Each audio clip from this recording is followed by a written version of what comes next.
الحمد لله نحمده ونستعينه ونستغفره ونؤمن به ونتوكل عليه ونعوذ بالله من شرور أنفسنا ومن سيئات أعمالنا من يهده الله فلا مضل له ومن يضلله فلا هادي له نشهد أن لا إله إلا الله وحده لا شريك له ونشهد أن سيدنا ومولانا محمدا عبده ورسوله أما بعد أعوذ بالله من الشيطان الرجيم بسم الله الرحمن الرحيم يريد الله بكم اليسر ولا يريد بكم العسر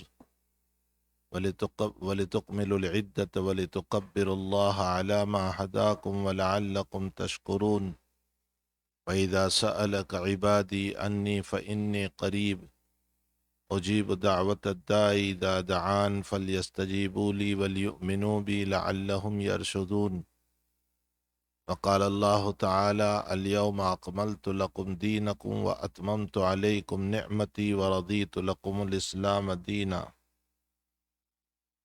وقال النبي صلى الله تعالى عليه وسلم لكل قوم عيد وهذا عيدنا أو كما قال عليه الصلاة والسلام۔ بزرگان محترم، معزز بھائیو، دوستو عزیزو،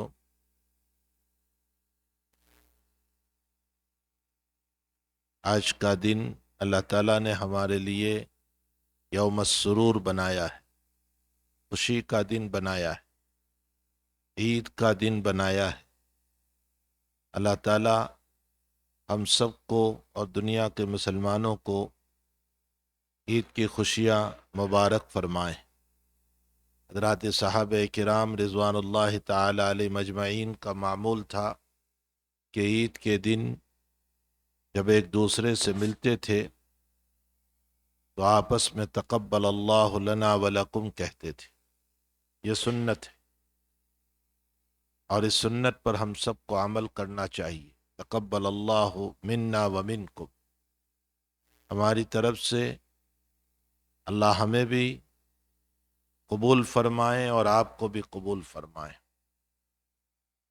نبی اکرم صلی اللہ تعالی علیہ وسلم نے عید کے دن کچھ چیزیں سنت قرار دی۔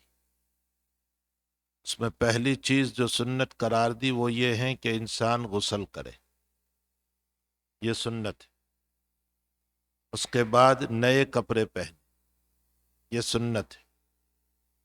اس کے ساتھ خوشبو لگائیں، یہ مسنون ہے۔ اپنے سر میں تیل لگائیں، یہ مسنون ہے۔ لیکن خوشبو کے باب میں فرمایا کہ جو اپنے پاس ہو اس کو لگائیں۔ تو یہ کچھ سنتیں ہیں عید کی۔ حضور پاک صلی اللہ تعالی علیہ وسلم نے عید کی نماز پڑھائی، اور چونکہ اللہ کے نبی علیہ الصلاۃ والسلام نے دین کی تعلیم کے لیے اس موقع پر عورتوں کو بھی بلایا تھا،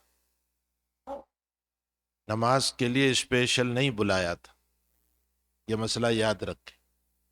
اس لیے کہ روایتوں میں یہ ہیں کہ حیض والی عورت بھی آئیں، ظاہر سی بات ہے اس پر نماز کہاں ہے۔ یہ دلیل ہے اس بات کی کہ تعلیم کے لیے بلایا تھا، کچھ تعلیم دینا تھا۔ حضرت نے خطبہ دیا، اس خطبے کے بعد حضرت کے دل میں یہ بات آئی کہ میری آواز پیچھے عورتوں میں نہیں گئی ہے،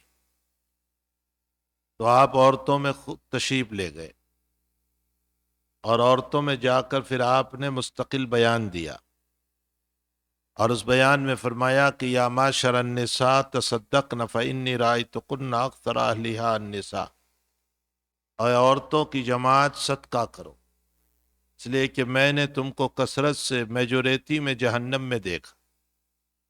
ایک عورت نے سوال کیا کہ یا رسول اللہ صلی اللہ علیہ وسلم کیا وجہ ہے؟ تو فرمایا کہ تم میں دو باتیں ہیں۔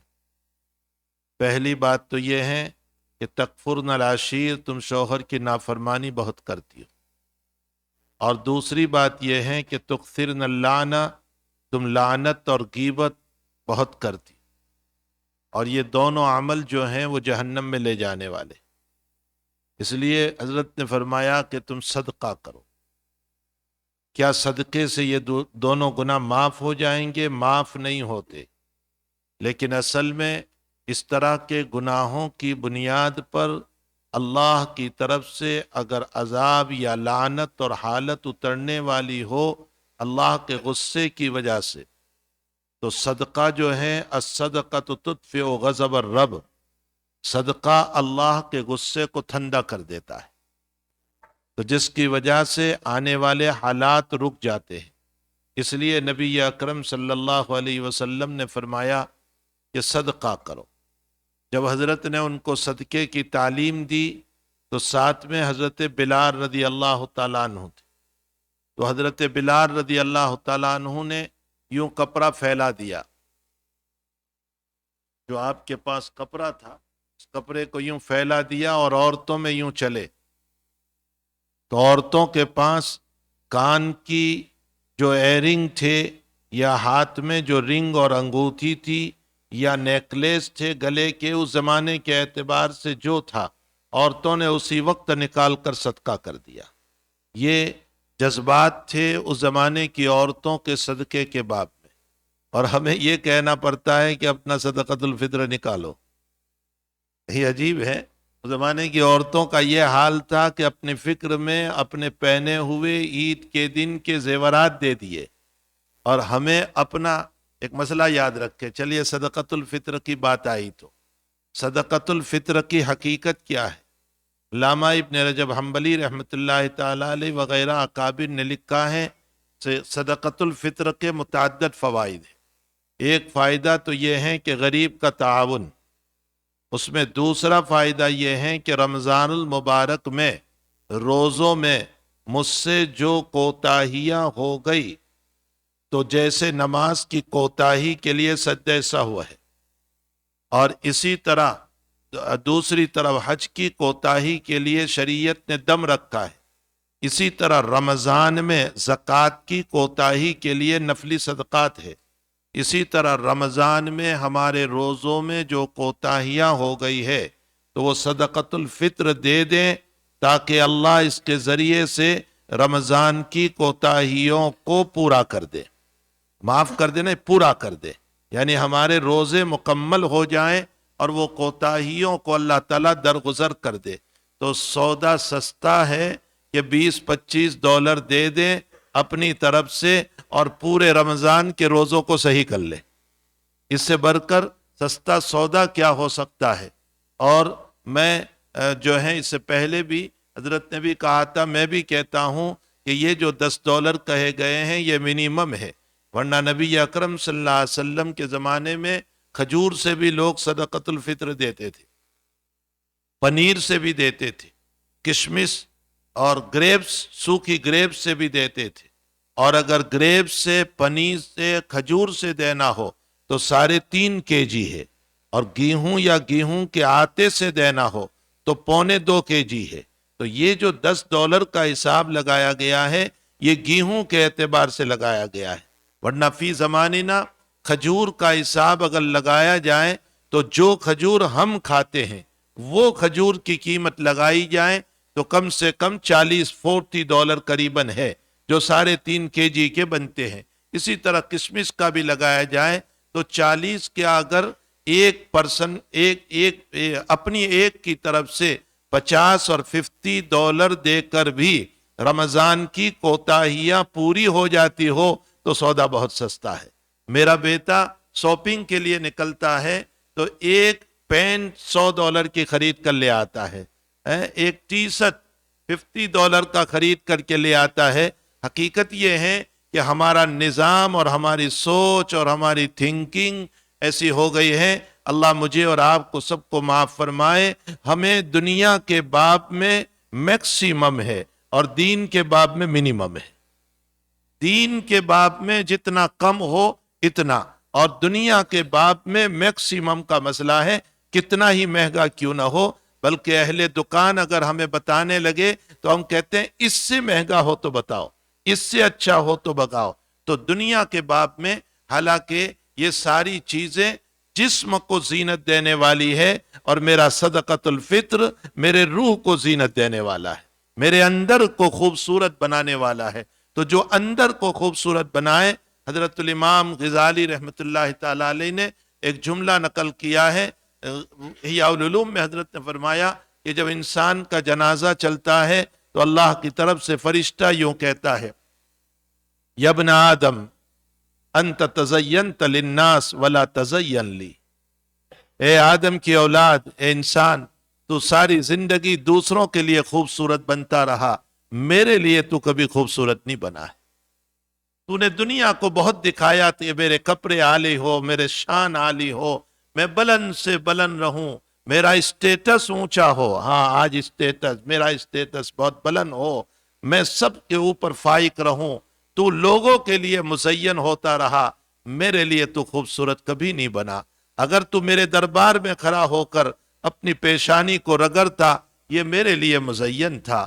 اگر تو میرے راستے میں خرچ کرتا، یہ میرے لیے مزین تھا۔ اگر تو میری عبادتوں میں بس جاتا، یہ میرے لیے مزین تھا۔ بہرحال کہنے کا مطلب یہ ہے کہ ہماری زندگی دنیا کے جسم کے بنانے کے لیے تو اور اس کی تزئین اور خوبصورتی کے لیے میکسیمم پیسے استعمال کرتی ہے، اور اللہ کے باب میں جو ہے ہم پوچھتے رہتے ہیں زکوٰۃ میں اتنا کم کر دیں، یہ بھی حساب لگائیں، اس کا بھی کم کر دیں، یہ بھی خرچ کم کر دیں، اور سارا خرچ کم کر کے اب ہمارے اوپر کتنی زکوٰۃ آتی ہے۔ جب اللہ نے ایک فیصلہ کر دیا قرآن کریم کے اندر، وَيُرْبِ الصَّدَقَاتِ، صدقے کو اللہ بڑھاتا ہے، اور صدقے کے ذریعے سے حق تعالیٰ جل شانہ مال میں برکت دیتا ہے، وسعت دیتا ہے۔ مجھے پرسوں یہیں مسجد میں ایک صاحب ملے جو بہت پابندی سے مسز آگا سے روزانہ بیان سننے کے لیے آتے تھے۔ انہوں نے مجھے بتایا کہ میں نے زکوٰۃ کی ادائیگی کر کے، بلکہ اس میں زیادہ دے کر، میں نے اپنی آنکھوں سے اس میں مال کو بڑھتے ہوئے دیکھا، خود میرا اپنا تجربہ، یعنی وہ کہہ رہے تھے کہ میرا اپنا تجربہ، اور انہوں نے مجھے 2-3 واقعات اس طرح کے سنائے۔ تو میرے بھائیوں، اللہ کے راستے میں زیادہ خرچ کرنے سے کم نہیں ہوتا۔ بہرحال حق تعالیٰ جل شانہ و عم نوالہ نے یہ خوشی کا دن عطا فرمایا۔ نبی علیہ الصلوۃ والسلام عورتوں میں تشریف لے گئے، آپ نے عورتوں کو صدقے کی ترغیب دی۔ آپ گھر میں تشریف لے گئے، امی جان حضرت عائشہ رضی اللہ تعالیٰ عنہا تھی، اور چھوٹی چھوٹی بچیاں وہاں کچھ گا رہی تھی۔ یہ گانا کوئی فلم کا گانا نہیں تھا، کوئی جو ہے مووی کا گانا نہیں تھا، کوئی فحش گانا نہیں تھا، کوئی خواہشات کو ابھارنے والا گانا نہیں تھا، بلکہ انصار کے اندر پرانے زمانے میں اوس اور خزرج کے اندر جو ایک جنگ چلی تھی جو قریباً 80 سال تھی حضور پاک صلی اللہ علیہ وسلم کے آنے سے پہلے، تو وہ بچیاں جو ہیں اس زمانے کی باتوں کو اشعار میں گا رہی تھی، اور وہ چھوٹی چھوٹی جاریتن کا معنی چھوٹی کم عمر کی بچیاں وہ گا رہی تھی۔ نبی علیہ السلام اندر میں تشریف لائے اور سو گئے۔ اتنے میں صدیق اکبر رضی اللہ تعالیٰ عنہ تشریف لائے، ان بچیوں کو دیکھا کہ کچھ گا رہی ہے، تو آپ نے ان بچیوں کو ڈانٹ دیا کہ یہ کیا کر رہی ہو، یہاں نبی علیہ السلام سوئے ہیں اور آپ اس طرح گانا گا رہی ہو۔ حضور نے پھر کروٹ بدلی اور فرمایا، ابو بکر دعہ، چھوڑ دو ان کو، گانے دو، لکل قوم عید وہذا عیدنا، ہر قوم کا ایک خوشی کا دن ہوتا ہے، ہمارا یہ خوشی کا دن ہے۔ یعنی عید الفطر کے دن کے باب میں حضرت نے اتنے میں مسجد نبوی میں کچھ حبشی صحابہ تھے، کچھ سودانی صحابہ تھے جو اپنا کرتب بتا رہے تھے، تیر چلانا، تلوار چلانا، بلم سے اس کو اپنے ہاتھ پر لینا، یہ سب ایک دوسرے سے کرتب بتا رہے تھے۔ تو حضرت عائشہ رضی اللہ تعالیٰ عنہا سے حضور پاک صلی اللہ علیہ وسلم نے فرمایا، عائشہ دیکھو گی تم؟ فرمایا جی یا رسول اللہ صلی اللہ علیہ وسلم۔ تو اللہ کے نبی آگے کھڑے ہوئے، عائشہ رضی اللہ تعالیٰ عنہ کہتی ہے میں آپ کے پیچھے کھڑے ہو گئی، اور آپ کے شولڈر سے یہاں میں نے اپنا منہ رکھ لیا نبی علیہ الصلوۃ والسلام کے شولڈر پر، اور میرا رخسار حضور کے رخسار کے ساتھ لگ رہا تھا، اور میں دیکھ رہی تھی ان لوگوں کو، اور فرمایا یہ خوشی کا دن ہے۔ اور اس کے بعد حضرت عائشہ فرماتی ہے جب تک میں تھک نہیں گئی وہاں تک اللہ کے نبی نے مجھے منع نہیں فرمایا۔ یہ ایک معاشرہ ہے، اس معاشرے کو بھی سیکھنے کی ضرورت ہے کہ ہم اپنی اہلیہ کے ساتھ، اپنی بیوی کے ساتھ کس طرح رہیں، ہم اپنے بچوں کے ساتھ کس طرح رہیں، اور ان کے ساتھ خوشیوں کو کس طرح تقسیم کریں۔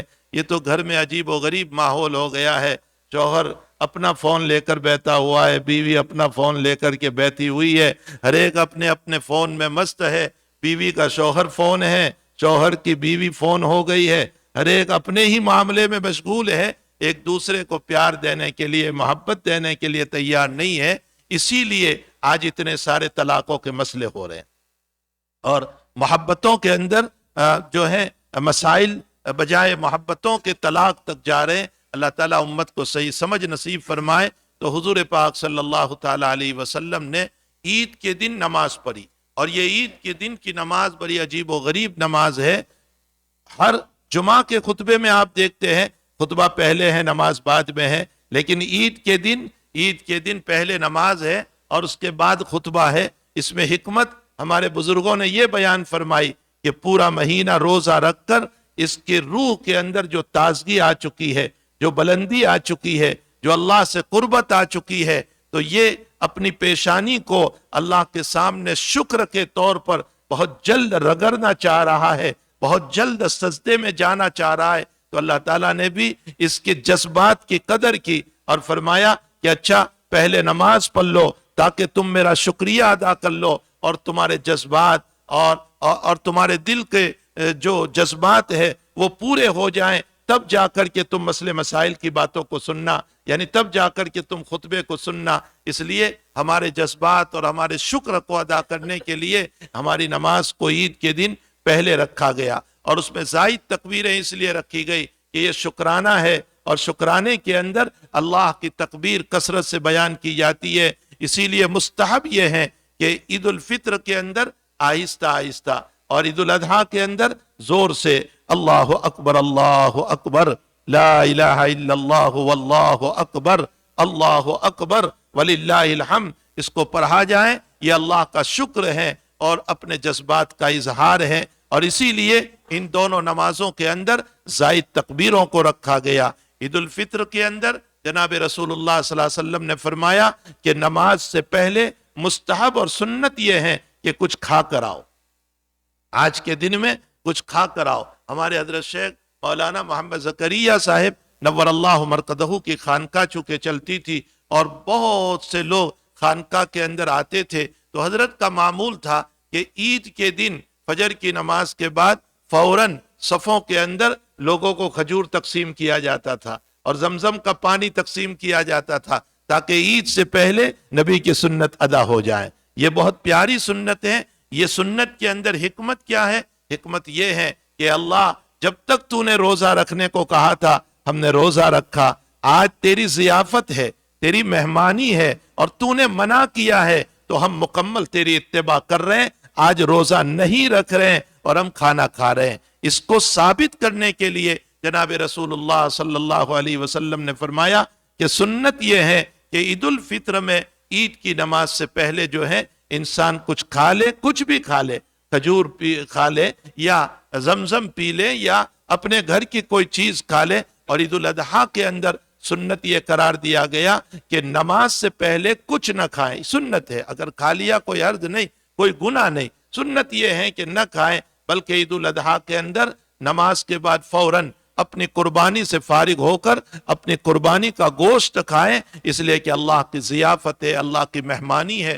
پھر عجیب و غریب اللہ کی مہمانی ہے کہ اللہ نے مالداروں کو تو ڈائریکٹ دیا تجارت کے ذریعے سے یا جس طرح بھی دیا، اللہ نے مالداروں کو ڈائریکٹ دیا اور غریبوں کو مالداروں کے واسطے سے دیا، اور فرمایا صدقۃ الفطر ادا کرو تاکہ غریب بھی تمہارے ساتھ خوشیاں منائیں، یتیم بھی خوشیاں منائیں، اور جو بیوہ عورتیں ہیں وہ بھی تمہارے ساتھ خوشیاں منائیں، اس لیے کہ یہ یوم السرور ہے، یہ خوشی کا دن ہے، تو تمہارے ساتھ ان لوگوں کو بھی خوشی۔ بلکہ بعض فقہا نے اس مسئلے کو مستحب لکھا ہے کہ قبرستان جائیں، بعض فقہا نے اس کو مستحب لکھا ہے، اور پھر اس میں حکمت یہ بتائی گئی کہ جب ہم قبرستان جائیں گے اور ان کے لیے ایصال ثواب ہوگا تو گویا آج کا دن جو ہے وہ زندوں کے لیے بھی خوشی کا دن ہے اور مرحوم کے لیے بھی خوشی کا دن ہے کہ ہم ان کو جو ضرورت ہے ثواب کی وہ ایصال ثواب کر رہے ہیں،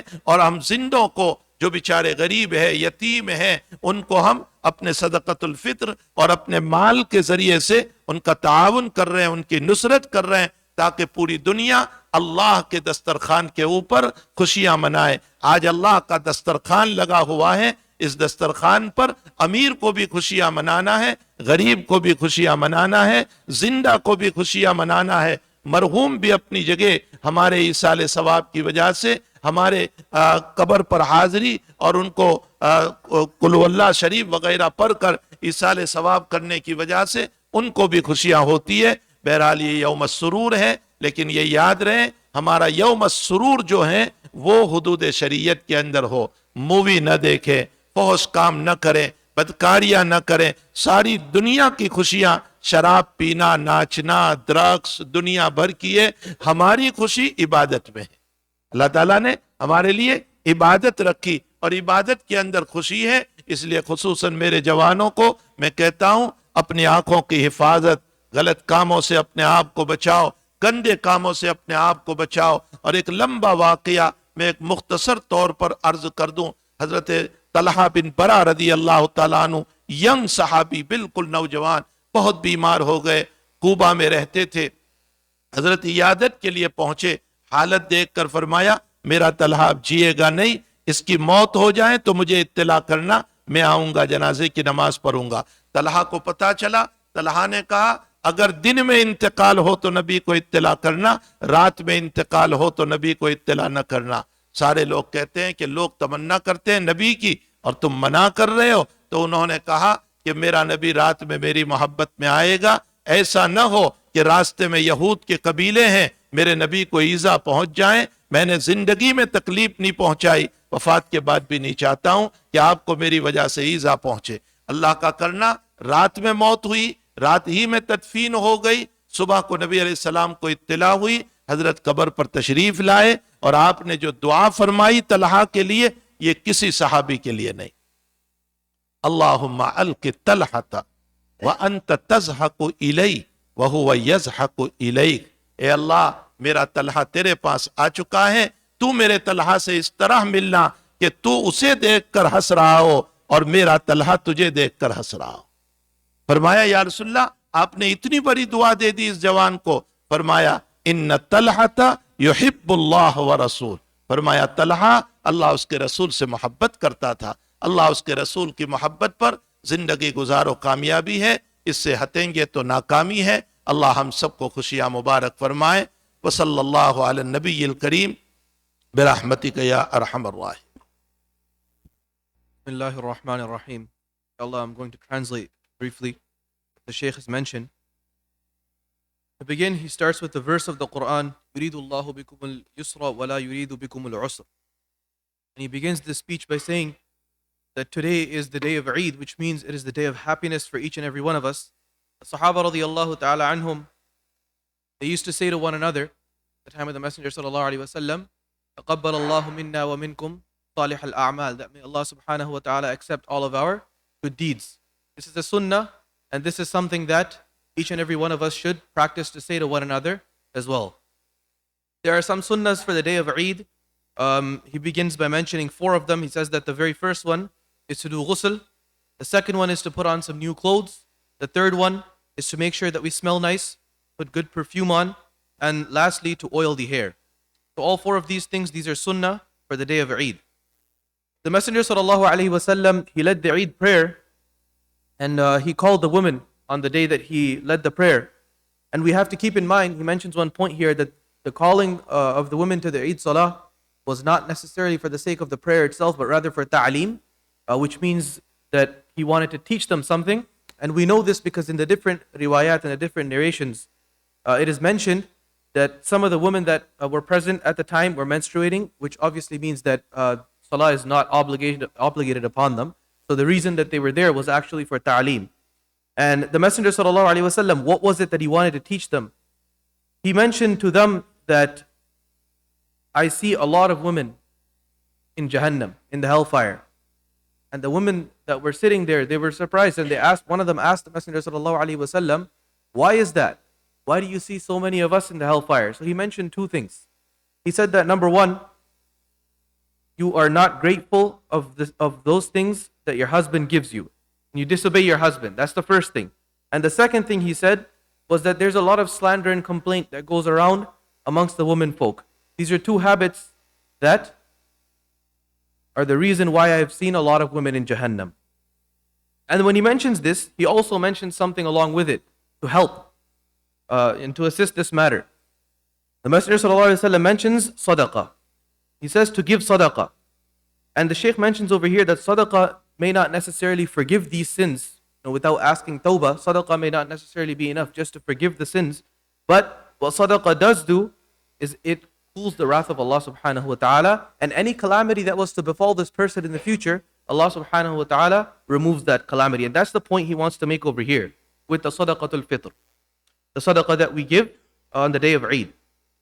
He also mentions that Bilal radiallahu ta'ala anhu, he came with the Messenger sallallahu alayhi wasallam and he spread his cloth out and he began to walk in the rows so that everybody could give sadaqah. And he mentions that the women at the time, they took off the jewelry, the new jewelry that they had just wore for the day of Eid. They took that off and they put it into that piece of cloth. They gave it away in sadaqah. So this is the zeal that each and every one of us should have for giving sadaqah, whether it be the day of Eid or any other day. Imam Rajab Hanbali rahimahullah, he mentions many benefits of giving sadaqah. And specifically over here we're talking about sadaqatul fitr. Number one, it helps the poor. And number two, and this is very important, all the defects of the month of Ramadan that we may have had during the fast perhaps, right? We sin during the fast, we make mistakes during the fast. So all of these defects that have occurred in the month of Ramadan, they will all be forgiven due to sadaqatul fitr. And he says it's an amazing deal, right? We give $20, $25 at the end of the month and Allah subhanahu wa ta'ala in return pretty much forgives all of our sins and everything that we may have, that may have been a shortcoming during the month of Ramadan. It's a very, it's an excellent deal. And he also mentions one other point about sadaqatul fitr. He says that, look, the stipulated amount may be $10, but it's encouraged that we give more. Right? And this is according to the sadaqah based off of wheat, because there are many things that we base the sadaqatul fitr off of. So if you look at, for example, the dates that we eat or the raisins today, and we look according to that price, the price jumps up to nearly $40, $45. So it's not necessary that we just limit ourselves to the $10 amount. As a matter of fact, it's best that we give as much as possible. After the Eid Salah, Nabi sallallahu alaihi wasallam, he went home. And he went to the house of Aisha radiallahu ta'ala anha. And there were a few young girls, they were little kids, and they were singing some of the tales of the past. He specifically mentions over here that when we say singing, it's not the songs of today with the fahash and the bad language. It is the tales of the past. It's just, rhymes and poems almost. So Nabi sallallahu alayhi wasallam, he came home and he went to sleep. Abu Bakr radiallahu ta'ala anhu, he walks into the house a few moments later and he sees these little girls, they're singing over there. Gets angry at them and he tells them, move from here, the Messenger sallallahu alaihi wasallam is sleeping. So in his sleep, the Messenger sallallahu alaihi wasallam, he turns around and he addresses Abu Bakr radiallahu anhu and he tells him, look, today is our celebration. It is our day of celebrating. Every nation has its own day of celebration and today is ours. So let them be, right? Indicating that today is a day where we should do activities and we should go out and enjoy, right? Aisha radiallahu ta'ala anha, she used to enjoy watching some of the shows that would happen outside. The Habashi Sahaba radiallahu ta'ala anhum, who were from Ethiopian area, that general area over there, they would perform some displays outside with their swords and their daggers and their knives. The Messenger sallallahu alaihi wasallam, he called Aisha radiallahu anha and he said, if you want, we can watch this. And she mentions that I was standing behind his shoulder and I was watching this show for as long as I wished. He didn't move until I moved, until I got tired of watching the show. So he mentions as a side point over here that, look, this is the way the Messenger sallallahu alaihi wasallam used to treat his family. And this shows us the way that we should be treating our family and our spouses and children. Be treating them with love. And he specifically mentions that it's unfortunate today that a lot of you look inside a lot of the homes and you see everybody's on their phone and they're busy doing their own thing. Nobody has time for one another. So he mentions that this is not right, that we should show love to each other and spend time with the family. He also mentions why on the day of Eid, we pray the salah first and the khutbah afterwards. He says that, look, an individual the entire month, 30 days, 29 days of the month of Ramadan, he's worshipping Allah subhanahu wa ta'ala, he's fasting, he's praying, and so he's very close to Allah subhanahu wa ta'ala, he's very eager to put his head on the floor in sajda. So Allah subhanahu wa ta'ala, He put the salah first before the khutbah to allow the person to do shukr and then move on to listening to the masail and the rulings of the day of Eid and whatever other things that the Imam chooses to talk about. He also mentions that on the day of Eid, it is sunnah to eat something before we come here. So whether it be, just drink some water, eat some dates. The reason we do this on Eid al-Fitr specifically is because we want to show Allah subhanahu wa ta'ala that, oh Allah, the blessings that we have, that you've given us today, we acknowledge and appreciate those blessings, and we're not going to fast today. On Eid al-Adha, it's a little different. We wait until the Eid Salah finishes, and then we eat from our qurbani, which is, Allah subhanahu wa ta'ala is the host for us that day. So every single one of us enjoys the qurbani and the sacrifice. And to end off, he mentions one very important point. He says that, listen, as much as we want to celebrate and enjoy this day, it is very, very important that we celebrate and enjoy within the boundaries and the hudud of the Sharia. If we don't enjoy within the boundaries and the hudud of the Sharia, then this will not bring the blessings into our lives that we want. It will drive us further away from Allah subhanahu wa ta'ala. And he mentions a small example on which he finishes. He says that there was a Sahabi, Talha radiallahu anhu. The Sahabi radiallahu anhu, he was very sick. The Messenger sallallahu alaihi wasallam came to visit him, and he said he's not going to make it. When he passes away, let me know. Talha radiallahu anhu, he says, if I pass away at night, don't tell the Messenger sallallahu alaihi wasallam, tell him in the morning. They said, why? Everybody wants him to come lead their janazah. He says, no, because if you tell him at night, he walks at night, and the Yahud do something to him on the way here, because he can't see, because it's dark outside, it's going to be because of me. I never harmed him in this world. I don't want to harm him again. So the love for the Messenger sallallahu alaihi wasallam, and the Messenger sallallahu alaihi wasallam gave him a dua. He said that, oh Allah, meet him in a state where he's smiling seeing you and you're smiling seeing him. And the reason for this is because he had pure love for Allah subhanahu wa ta'ala and his messenger, which is something each and every one of us should embody on this day.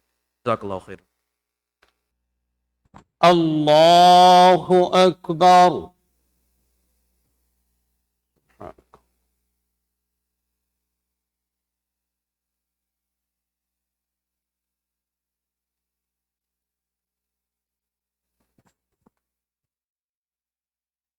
Allahu Akbar. Allahu Akbar.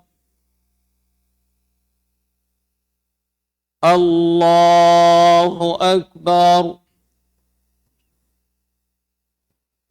Alhamdulillahi Rabbil Alameen. الرحمن الرحيم مالك يوم الدين إياك نعبد وإياك نستعين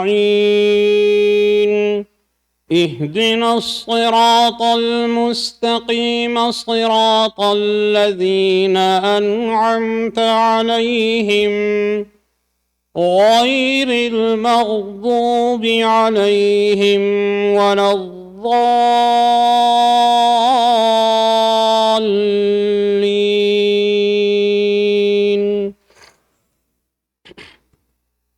يا أيها الناس إنا خلقناكم من ذكر وأنثى وجعلناكم شعوبا وقبائل لتعارفوا إن أكرمكم عند الله أتقاكم إن الله عليم خبير قالت الأعراب آمنا قل لم تؤمنوا ولكن قولوا أسلمنا ولما يدخل الإيمان في قلوبكم وإن تطيعوا الله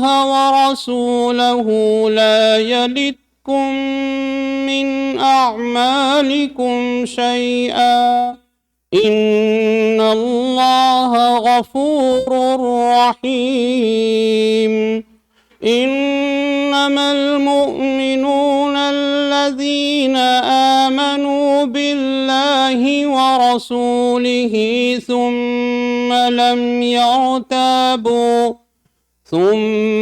لم يرتابوا وجاهدوا بأموالهم وأنفسهم في سبيل الله أولئك هم الصادقون. الله أكبر.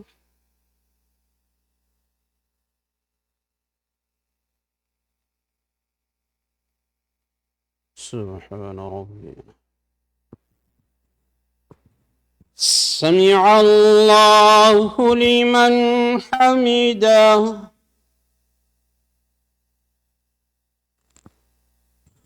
الله أكبر.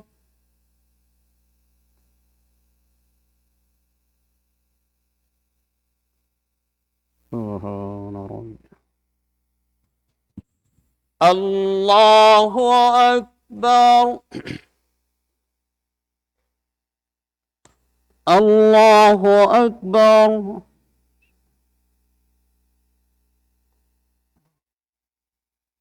سبحان ربي.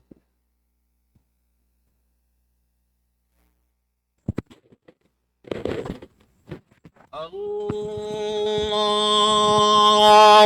أكبر. الحمد لله رب العالمين الرحمن الرحيم مالك يوم الدين إياك نعبد وإياك نستعين اهدنا الصراط المستقيم صراط الذين أنعمت عليهم غير المغضوب عليهم ولا الضالين.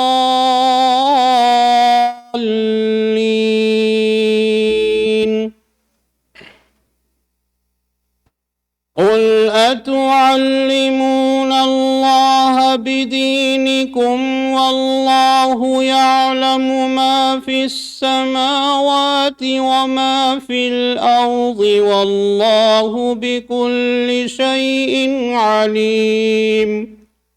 يمنون عليك أن أسلموا قل لا تمنوا علي إسلامكم بل الله يمن عليكم أن هداكم للإيمان إن كنتم صادقين.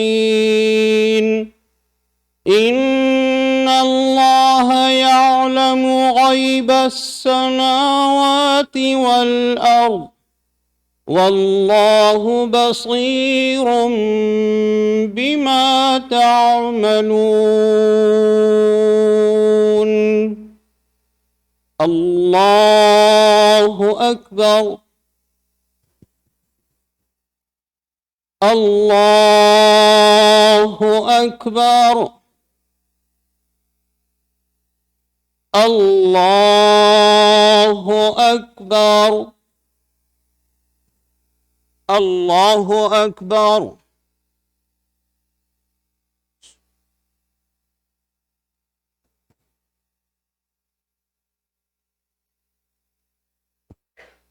سمع الله لمن حمده. الله أكبر.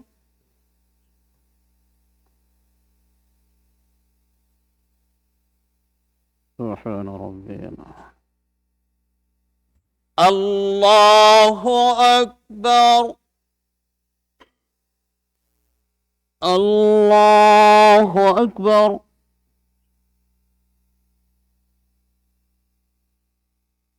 سبحان ربي العظيم. الله أكبر. التحيات.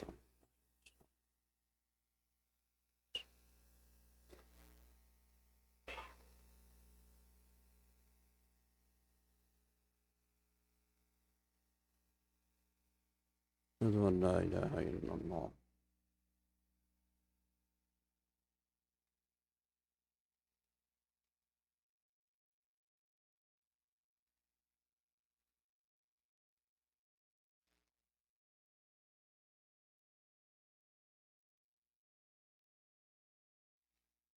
اللهم إني ظلمت نفسي.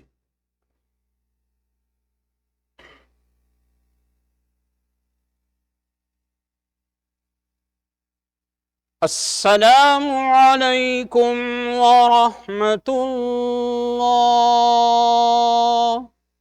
السلام عليكم ورحمة الله. استغفر الله. استغفر الله. لا إله إلا هو الحي. الحمد لله رب العالمين والصلاة والسلام على رسوله سيدنا محمد وآله وأصحابه أجمعين. ربنا آتنا في الدنيا حسنة وفي الآخرة حسنة وقنا عذاب النار. ربنا فاغفر لنا ذنوبنا وكفر عنا سيئاتنا وتوفنا مع الأبرار. ربنا وآتنا ما وعدتنا على رسولك ولا تخزنا يوم القيامة إنك لا تخلف الميعاد. اللهم وفقنا لما تحب وترضى واجعل آخرتنا خيرا من الأولى.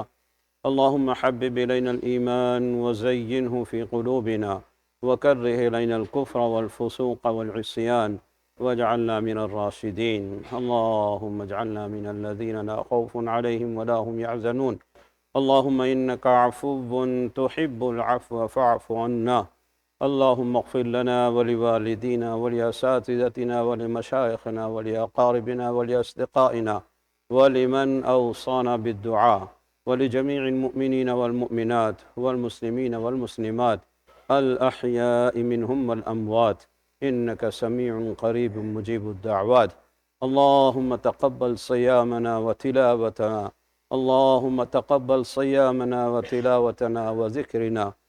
یا اللہ ہم سب کے گناہوں کو معاف فرما، ہمیں راہ ہدایت نصیب فرما۔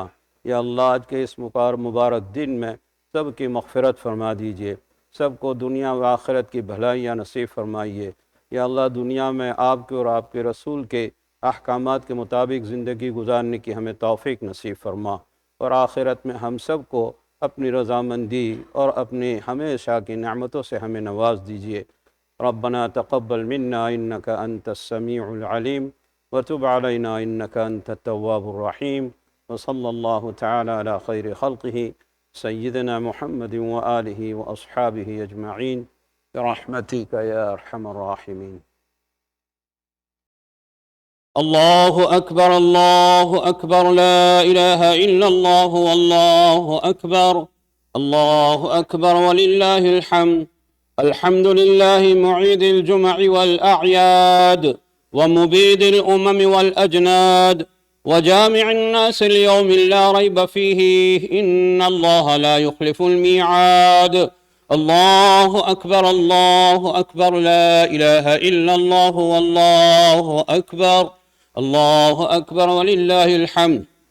أشهد أن لا إله إلا الله وحده لا شريك له ولا ند ولا مضاد، وأشهد أن سيدنا ومولانا محمدًا عبده ورسوله المفضل على جميع العباد، صلى الله عليه وعلى آله وأصحابه ومن تبعهم بإحسان إلى يوم التناد وسلم تسليما. الله أكبر الله أكبر لا إله إلا الله والله أكبر. الله أكبر ولله الحمد.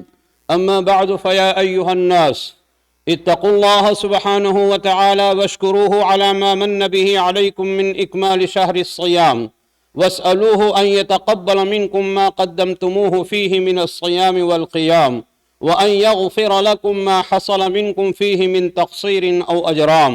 الله أكبر الله أكبر لا إله إلا الله والله أكبر. الله أكبر ولله الحمد. واعلموا أن هذا اليوم يوم عيد يفرح فيه المؤمنون بما من الله به عليهم من إكمال شهر صيامهم وقيامهم وتمكينهم من اغتنام فضائله وشغل أوقاته بالطاعات والقربات، فإن الفرح بذلك هو الفرح المشروع. وأما الفرح بنيل الشهوات الفانية والحصول على المطامع العاجلة فهو فرح مذموم غير مشروع. قال الله سبحانه وتعالى: قل بفضل الله وبرحمته فبذلك فليفرحوا هو خير مما يجمعون. الله أكبر الله أكبر، لا إله إلا الله والله أكبر، الله أكبر ولله الحمد. فهذا اليوم يوم شكر وذكر وأكل وشرب وفطر، يحرم صومه لما في صومه من الإعراض عن ضيافة الله عز وجل ومخالفة أمره حيث شرع الإفطار فيه. فإنه لما قدم النبي صلى الله عليه وسلم المدينة كان لهم يومان يلعبون فيهما، فقال: إن الله قد أبدلكم يومين خيرا منها، يوم الفطر ويوم الأضحى. فأبدل